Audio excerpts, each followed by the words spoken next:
J'ai appris l'hébreu, à lire l'hébreu en Israël en 68. Ça a été pour moi une révélation. Parce que on avait là un écrit, et cet écrit ne suffisait pas à le parler. Il fallait avoir des clés pour accéder à cet écrit. C'est-à-dire qu'il fallait avoir accès à la langue parlée pour pouvoir décoder la langue écrite. Et ça m'a fait comprendre la dialectique entre l'écrit et l'oral, et le fait que l'écrit n'est accessible que si on connaît les codes de prononciation et si on passe par l'oralité.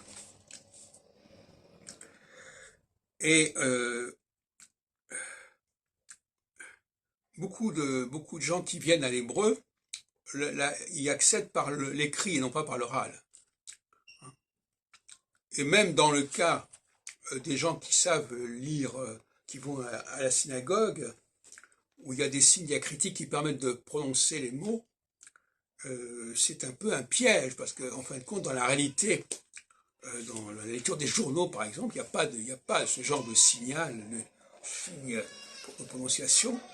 Et donc, si on ne connaît pas la langue, on peut pas, non seulement on ne peut pas lire le texte, mais on ne peut pas le comprendre, à la limite.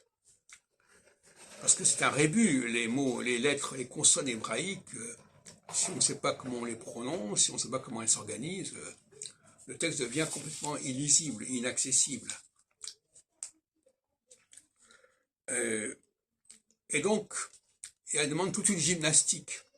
Je dis toujours que pour lire un texte, un journal, un article en hébreu, ça demande beaucoup plus d'efforts que s'il faut le lire en français ou en d'autres langues.